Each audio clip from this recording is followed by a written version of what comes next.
노이즈는 있지만 종전 체제로 갈 거고, 그러면 방산주 입장에서는 분명히 소강 국면이 온다. 방산주가 조선이나 원전이나 비교해 봤을 때 피크 찍는 시점이 정말 머지 않은 것 같아요. 네, 원전주야말로 진짜 롱텀 장기로 봐야 되는데 기술적으로 중국이나 러시아를 제외하고는 글로벌 원전을 실질적으로 제작해서 온타임 온버짓으로 맞출 수 있는 데가 여전히 한국밖에 없다는 건 분명한 사실이다. 훨씬 더 밸류에이션이 싼 S&T 에너지 쪽에 조금 집중해 보시면 좋지 않을까.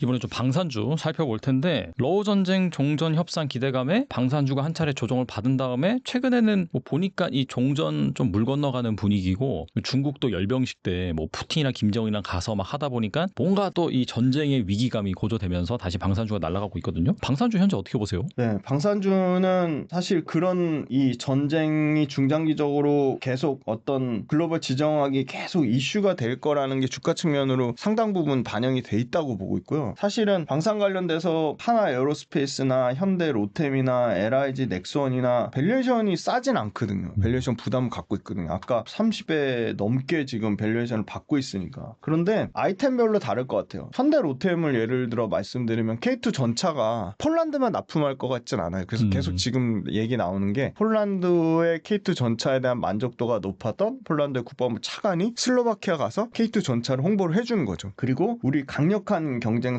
유럽의 라인메탈, 그 레오파르트 전차의 생산 캐파와 현대 로템의 생산 캐파가 현재 2배 차이 나는데, 현대 로템이 공격적으로 2배 이상 캐파를 늘려서 라인메탈 캐파가 예를 들어 50대라면 연간, 현대 로템 캐파는 연간 200대. 그러면 현대 로템 캐파가 200대까지 커진 순간, 그때는 이제 캐파로는 뭐 압도적으로 글로벌 탑티어로 이미 가는 거죠. 그래서 K2 전차에 대해서 폴란드에 납품한 걸로 끝나지 않고 다른 그 동유럽이나 서유럽 국가로의 확장성을 가지고 있으면 그거에 대해서는 추가적으로 밸류에이션 얼마든지 줄 수 있다고 보고 있고요. 하나 에어로스페이스의 K9 자주포도 마찬가지입니다. K9 자주포도 기존에 나갔던 업체들 외에 지금 얘기 나오는 중동이라든지 서유럽이라든지 이런 쪽에 확산성이 있다. 실제 그게 실제 수주로 찍힌다고 하면 가능성은, 방산주도 여기서 더 올라갈 가능성은 있다고 보는데, 전반적인 큰 틀, GDP에서 방산, 그러니까 국방비가 차지하는 비중이 전체적으로 미국이 세계 경찰 역할을 안 한다고 함으로써 커진 부분 때문에 GDP가 특히나 유럽단에서 상당히 많이 커졌고, 그 커진 부분을 현대로템이나 하나 에어로스페이스가 상당히 소위 말하는 틈새 전략으로 치고 들어가서 그 부분을 많이 수주를 가져왔는데, 추가 수주 나오는지 여부에 따라서는 좀 다를 것 같아요. 왜냐면 지금 유럽도 자체적으로 계속 그 유럽 재무장 그 전략을 하면서 유럽에서 현지에서 생산하고 유럽에서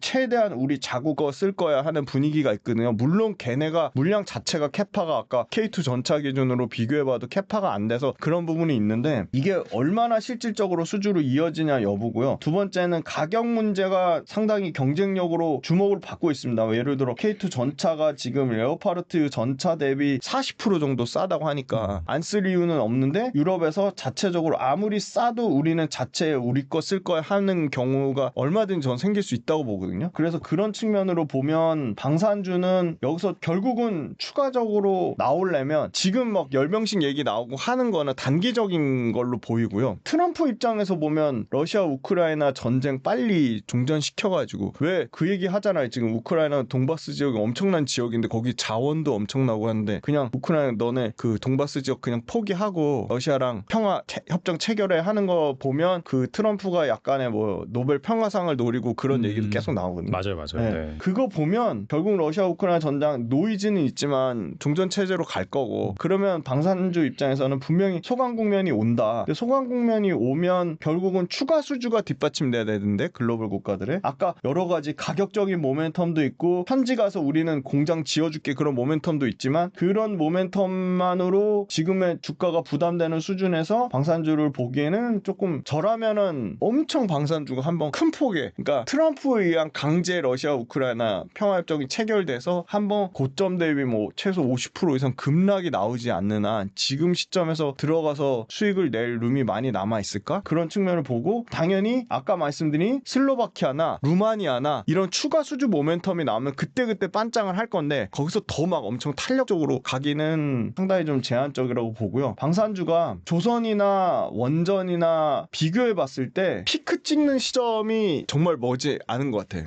수주의 피크, 실적의 피크가 네네. 조선 원전은 또 너무 긴 모멘텀이고요. 방산보다는 조선이 조금 더 수주의 피크 시점이나 어떤 매출과 이익의 실적의 피크 시점이 조금 더 룸이 더 저는 남아있다고 보고 있습니다. 그리고 한미 정상회담에서 미국과의 원전 협력도 강화되는 모양새인데 원전주는 어떻게 보시나요? 네, 원전주야말로 진짜 롱텀 장기로 봐야 되는데요. 지금 원전 노이즈가 너무 많았잖아요. 뭐 한수원부터 해가지고 뭐 노예 계약이다.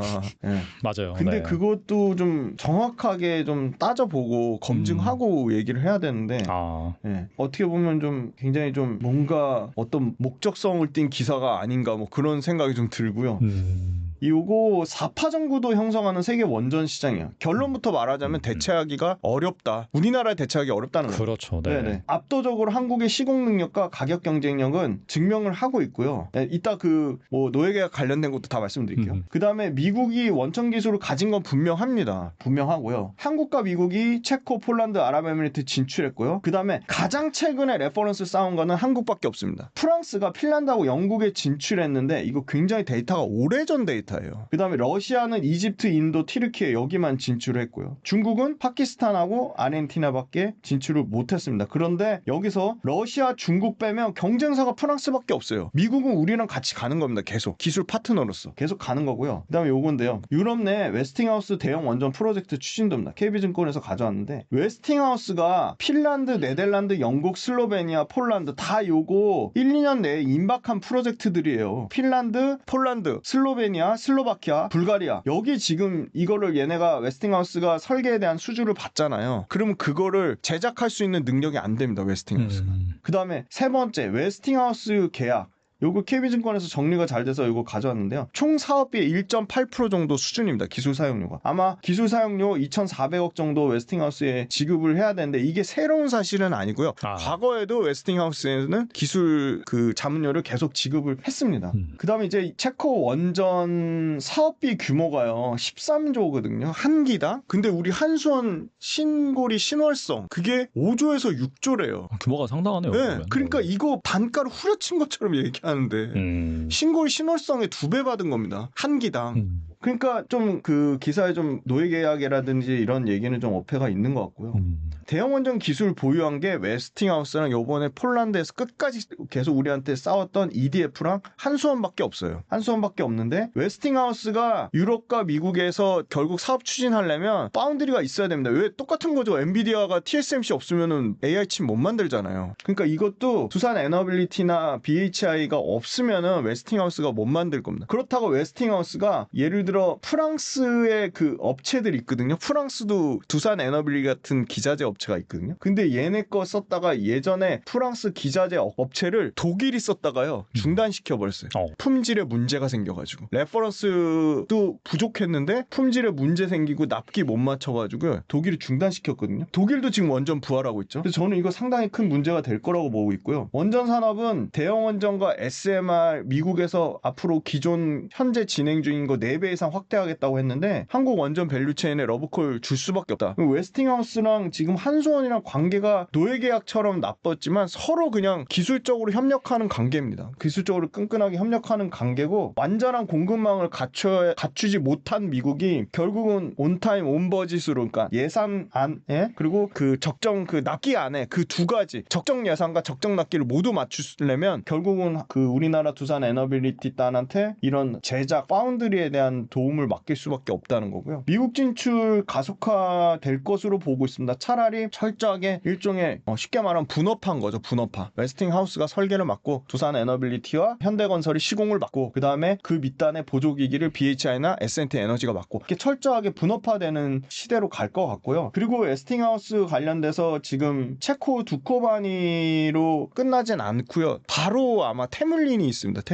테물린이 아마 내년 정도면 좀 발표 날 것 같은데요. 근데 지금 체코 두코바니를 한수원에 줬는데 테물린을 EDF에 준다? 말이 안 돼. 왜냐면 EDF가 법정 소송까지 걸었잖아요. 체코를 상대로. 그래서 네네. 상당히 프랑스 EDF는 저는 뭐 체코 입장에서는 상당히 뭐 찍혔다고 보고 있고요. 그다음에 세 번째는 대형 원전 추진하는 거 말고 SMR이라는 소형 모듈 원전이 드디어 실제 완공돼서 가동 돌리는 거는 28년 말에서 29년에 폭증할 것 같은데, 그럼 그 전에 26년도 내년 정도부터는 기자재 발주가 먼저 좀 나올 것 같아요. 선발주가.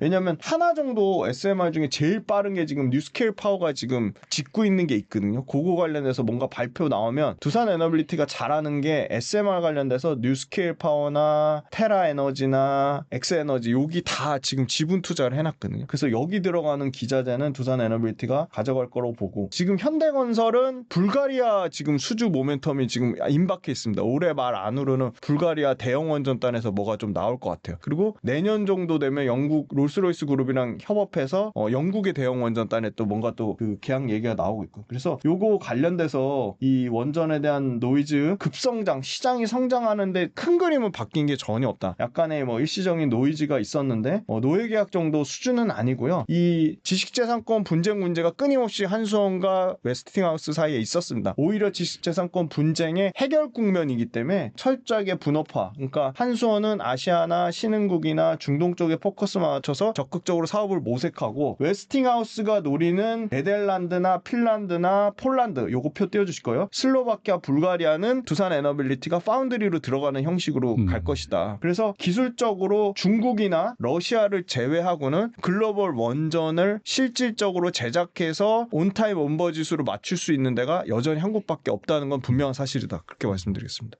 그렇다면 그 두산 에너빌리티에 주목할 만한 또 기업이 있을까요? 네, 두산 에너빌리티가 너무 비싸가지고요. 계속 그 밑단에 이제 보조기기랑 복합 LNG 발전 설비. 그러니까 딱 이건 것 같아요. 지금 과도기잖아요. 야, 원전 28년, 30년까지 어떻게 기다려? 그럼 당장 LNG부터 빨리 돌려. 그래서 지금 원전 기자재 업체들이 기본적으로 LNG를 하거든요. 그래서 그 LNG 관련돼서 최근에 두 개의 기업, BHI랑 S&T에너지가 날아가고 있습니다. 근데 최근 주가 탄력도는요, 사실 대형주지만 두산 에너빌리티가 주가 탄력도가 제일 좋았거든요. 근데 지금은 압도적으로 BHI가 제일 좋고요. 이미 증권사에서 계속 목표가 갱신하는 걸 다 초과를 넘었습니다. 네, BHI도 역대급 실적이 나왔는데 어닝 서프라이즈를 기록했고요. 당연히 지금 딱 시점에서는 LNG 모멘텀을 가장 많이 받고 있는 게 요 BHI하고 S&T 에너지입니다. BHI는 상대적으로 두산 에너빌리티보다는 밸류에이션이 쌉니다. 왜냐면 올해 기준 PER 지금 주가가 너무 올라와서 40배지만 내년에는 30배 초반까지 떨어지고요. S&T 에너지 같은 경우는 내년 PER 기준으로 보면 20배 미칩니다. 그러니까 여전히 이런 그 LNG 기자재가 상당히 좀 어떻게 보면 프리미엄 받아도 될 정도인데, 그런 프리미엄 받는 수준은 아니고요. 하반기에 BHI는 이미 원전 매출이 납니다. 신한울 3, 4호기에 그 보조기기 매출이 나고 있고요. 현재는 BHI 같은 경우는 동남아, 동북아, 중동 연간 신규 수주가 아마 내년 기준으로 보면은 이미 올해 1조 8천억의 누적 수주 잔고를 갖고 있고요. 내년에 2조 돌파해서 2조에서 3조 사이를 노리고 있어요. 근데 왜냐면 LNG 생산 능력이요, 28년도까지 글로벌 LNG 생산 능력은 연간 40%씩 증가해요. 어마어마하게 증가하는 거거든요. 그러니까 이게 톤수로 치면 6억 7천만 톤까지 커진다고 합니다. 그런데 이거에 대한 가장 큰 데는 미국 못지않게 중동입니다. 중동. 그래서 중동에서 루마2라든지 나이리아라든지 라빅2라든지 요거 다 중동에서 뭐 이런 데요. 사우디, 아랍에미리트, 쿠웨이트, 카타르, 오만 이런 데거든요. 여기서 발전소 프로젝트의 이 대부분이 BHI나 뭐 S&T 에너지 쪽에 이 HRSG, 페어레스 보일러나 에어쿨러나 아니면 BOP라고 하는 보조기기, 대형 보일러 수주가 기대를 하고 있고요. 그 다음에 최근에 필리핀 쪽에서 대형 보일러랑 중동 쪽에서 HRSG 수주를 받으면서 최근에 신규 수주로 1조 2천억을 추가했어요. 그런데 HRSG랑 소위 말하는 BOP, 그러니까 원자력 관련된 보조기기 마진단을 보면 HRSG보다는 원자력 보조기가 마진이 좀 더 좋은 것 같아요. 근데 아직도 BHI 전체 매출에서 원자력 보조기기 쪽이 차지하는 거는 15%에서 20% 왔다 갔다 하는 것 같아요. 그러니까 확장성이 있는 거죠. 그러니까 지금은 HRSG 쪽이 매출이 워낙 커가지고 HRSG가 거의 연간 매출의 70% 이상을 차지하니까 HRSG 매출은 계속 줄어들고 BOP 매출이 계속 올라가면 BHI도 연간 영업이익률은 계속 개선될 것으로 보여요. 그래서 얘네도 보니까 연간 영업이익률 지금 거의 6% 언더인데 올해 한 6%대 후반, 26년도에 거의 8% 10%, 27년도에 뭐 11% 영업이익률 잡아놨더라고요. 그러니까 그 말은 무슨 말이냐면 그 영업이익률을, 그러니까 영업 레버리지 효과가 계속적으로 좋아진다는 거죠. 그다음에 두 번째는 얘네가 소재로 쓰는 원자재 가격이 하향 안정화되고 있습니다. 그러니까 영업 레버리지 마진이 좋아질 수밖에 없는 거고요. LNG 발전소에서 그러면 LNG나 원자력 발전소에서 얘네 걸 왜 써야 되냐? 발전 효율이 60% 이상 좋아지는 핵심 설비이기 때문에 써야 되는 거고요. 얘네도 가서 다 현지화 가가지고 사이트를 하고 있습니다. 그래서 BHI가 지금 일단은 대장주처럼 움직이고 있고요. 마지막으로 이제 S&T 에너지 말씀드리면 S&T 에너지는 BHI보다 조금 더 HRSG가 아닌 조금 더 특화된 에어쿨러 쪽을 하고 있습니다. 에어쿨러가 사실은 이 공랭식 에어쿨러가 재미난 거는 굉장히 노동 집약적인 산업입니다. 그러니까 기술 집약적인 건 기본 베이스라고 노동 집약적이어가지고 경쟁사가 이렇게 쉽게 들어올 수가 없어요. 심지어 우리나라 에어쿨러 만드는 회사가 몇 개 있었거든요. GS도 있었고 그 다음에 외국계 기업 자회사가 우리나라에 들어왔다가 손 털고 나갔어요.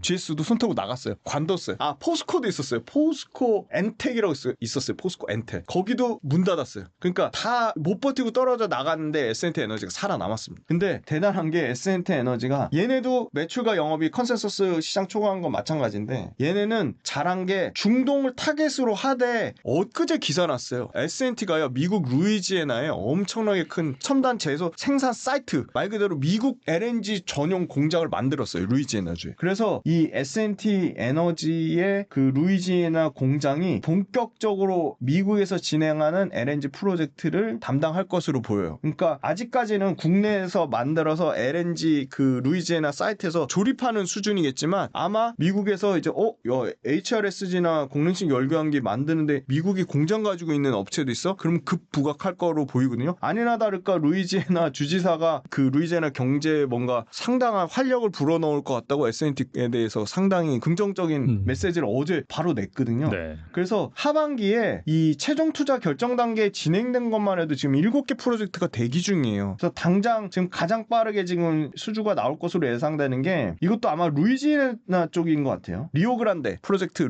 그 프로젝트가 있고요. 두 번째는 우드사이드 LNG 프로젝트가 있습니다. 요거 관련돼서 각각 기본 그냥 1,000억 단위거든요. 근데 열교환기가 평균 마진율이 좋지 않아요. 근데 얘네도 평균 마진율이 계속 갱신됩니다. 계속 뭐 6%대에서 8%, 10%대. 그래서 얘네도 27년 정도 되면 아마 두 자릿수 마진을 나타낼 것으로 보이고요. 아까 굉장히 노동 집약적이고 기술 진입 장벽이 있다고 말씀드렸는데 잘하는 거는 미국의 EPC 중에 요런 쪽 그 LNG 프로젝트 쪽 탑티어가 백텔 에너지입니다. 근데 최근 상반기에 이미 백텔 에너지한테 798억의 수주를 받았습니다. 그래서 현재 루이지애나 가서 사이트까지 지을 정도면 백텔 에너지한테 그냥 단기적으로 그냥 한 번 수주받고 끝날 것 같진 않아요. 그래서 추가적으로 연속성이 있을 거라고 보고 매출이 2배 증가했고 영업이익이 5배씩 증가하면서 이게 고정비를 엄청나게 커버하는 수준까지 나오고 있다. 이 수주 모멘텀은 중동, 북미, 마지막에 동남아시아까지 연결될 건데 동남아시아가 최근에 두산 에너빌리티도 막 베트남 가서 수주 받는 것처럼 인도네시아, 베트남, 태국에서 에너지 소비를 LNG로 쓸 가능성이 매우 높고요. 실제 트럼프도 동남아시아에 우리 LNG 사가라고 엄청 압박 넣고 있으니까 이 LNG 수요 늘어나는 거 인도네시아, 베트남, 태국 쪽에 들어가는 설비, 기자재, 설비를 S&T 에너지가 실제 납품한 이력이 있기 때문에 여기도 추가 수주가 있고 중동은 사우디 아람코를 이미 생산 법인을 S&T 에너지가 갖고 있어요. 근데 사우디 아람코 세계 최대 석유화학 회사가 우리 퍼스트 벤더로 S&T 에너지 중동 법인을 선정했다고 밝히면서 검증을 했어요.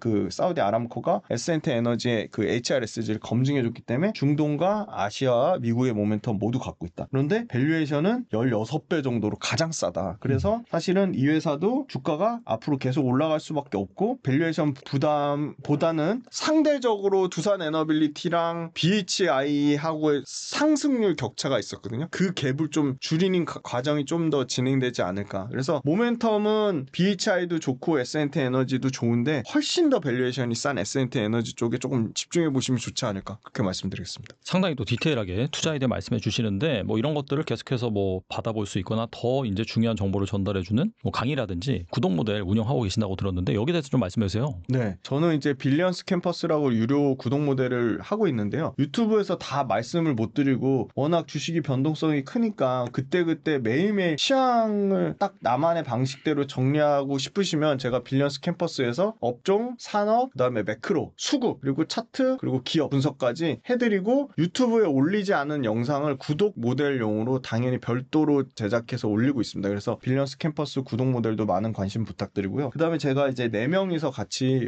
그 오프라인으로 강연 사업을 하고 있습니다. 그래서 지난달에는 8월 말에는 바이오 산업에 대해서 제가 분석하는 그 강연을 했고요. 온라인으로 진행했기 때문에 다 저희가 전문 PD 모셔가지고 녹화본이 있으니까 PD님이 아마 고정 댓글 달아주시면 그거 온라인 녹화본 신청하실 수 있고요. 9월 달에는 다시 오프라인으로 돌아갑니다. 그래서 9월 달에 서울에서 많은 분들 모시고 오프라인 강연, 그것도 URL 주소 신청란 달아드릴 테니까 많은 신청 부탁드리겠습니다.